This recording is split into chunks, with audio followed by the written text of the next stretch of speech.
Salut à tous et bienvenue pour l'actu crypto du jour. Accrochez-vous car aujourd'hui, le marché a été particulièrement mouvementé. On va décortiquer ensemble les 10 points chauds qui ont secoué la planète crypto. C'est parti! On commence fort avec Bitcoin qui a créé une véritable onde de choc. Le roi des cryptos vient de briser un support technique majeur. Vous savez, ce fameux niveau psychologique qui tenait le marché depuis des semaines. Eh bien, il a cédé. De nombreux analystes tirent maintenant la sonnette d'alarme. Ils craignent que cette cassure n'ouvre la voie à une correction bien plus profonde. Imaginez une porte qui s'entrouvre sur une pente glissante. C'est un peu l'image qu'on a en tête. Pour ne rien arranger, un autre signal inquiétant vient du marché des contrats à terme, les fameux futurs. Pour la première fois depuis des mois, la tendance générale sur ce marché vient de repasser dans le rouge, en territoire négatif. Ça signifie que de plus en plus de traders parient sur une baisse des prix à venir. C'est un indicateur de sentiment très suivi, et son basculement est loin d'être anodin. On est donc dans une phase de tension maximale pour le Bitcoin. Malgré ce climat de panique, certaines institutions gardent la tête froide. C'est le cas de la banque d'investissement TD Cowen qui reste incroyablement optimiste. Alors que beaucoup vendent, eux, ils voient encore un potentiel de hausse de plus de 170% pour leur stratégie d'investissement crypto. Leur message est clair et direct, la baisse actuelle n'est que du bruit, elle ne change absolument rien aux fondamentaux solides qui sous-tendent le marché sur le long terme. Pour eux, cette correction est une opportunité, pas une catastrophe. C'est un point de vue qui tranche radicalement avec l'ambiance générale, et ça montre bien la divergence d'opinion qui règne en ce moment. D'un côté, la peur à court terme, de l'autre, la conviction à long terme. Et TD Cowen n'est pas la seule voix à vouloir calmer le jeu. Un cadre dirigeant de la célèbre plateforme Coinbase a aussi pris la parole pour minimiser la situation. Il reconnaît que le marché a perdu près de 1000 milliards de dollars en capitalisation totale, ce qui est colossal, on ne va pas se mentir. Mais il insiste sur le fait que les fondamentaux du Bitcoin, eux, restent extrêmement solides. C'est un peu comme si la carrosserie de la voiture était abîmée, mais que le moteur tournait toujours parfaitement. Le sentiment qu'il partage, c'est que nous assistons à une baisse purement technique due à des prises de bénéfices et à des liquidations, mais que la valeur intrinsèque et la technologie du Bitcoin n'ont pas été affectées. Baisse technique, fondamentaux intacts. C'est le mantra qu'on entend de plus en plus chez les investisseurs institutionnels. Passons maintenant à un altcoin très populaire, Chainlink, le fameux Link. Un analyste a récemment publié une analyse qui a fait beaucoup de bruit. Selon lui, le Link pourrait potentiellement viser l'objectif ambitieux de $50. Ce serait une performance incroyable, mais il y a un mais, et il est de taille. Tout dépendra de la capacité du cours à tenir un support critique, une zone de prix bien précise. Si ce support cède, le scénario des $50 s'envole. La zone actuelle est donc une véritable zone pivot, on peut soit rebondir très fort, soit plonger. Le risque est donc élevé, mais la récompense potentielle l'est tout autant. C'est typiquement le genre de situation où les traders les plus audacieux cherchent des points d'entrée, tandis que les plus prudents attendent une confirmation claire de la tendance. On va donc surveiller cette zone de très près dans les jours à venir. On enchaîne avec un autre géant des altcoins, Solana, et là l'ambiance est beaucoup moins festive. Le sentiment des investisseurs a viré à la panique après que le prix du Sol soit retombé brutalement sous la barre symbolique des $140. Cette chute a ravivé de vieilles craintes. Sur les réseaux sociaux et les forums, beaucoup se demandent si on n'est pas en train de retomber dans un bear market, un marché baissier durable. Après des mois de hausse quasi ininterrompue, ce retournement brutal a pris beaucoup de monde par surprise. La question est maintenant de savoir s'il s'agit d'une simple correction saine après une montée fulgurante, ou si c'est le début d'une tendance baissière plus profonde pour l'un des projets les plus en vue de ces derniers mois.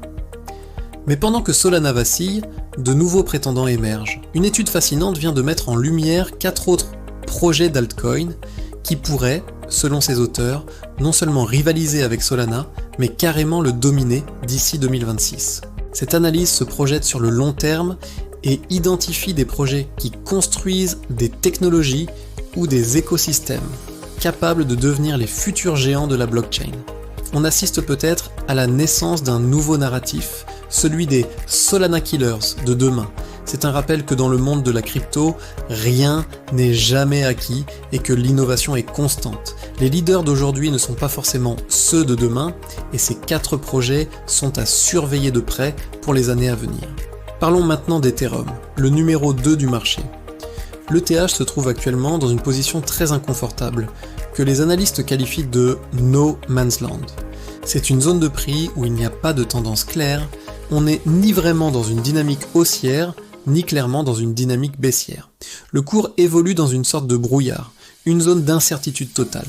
Les experts parlent de niveaux make or break, c'est-à-dire des niveaux de prix qui vont décider de la suite. Si on casse par le haut, on pourrait repartir vers de nouveaux sommets. Si on casse par le bas, on pourrait accompagner Bitcoin dans sa correction. La situation est donc en suspens pour Ethereum, et tout le marché attend de voir de quel côté la balance va pencher.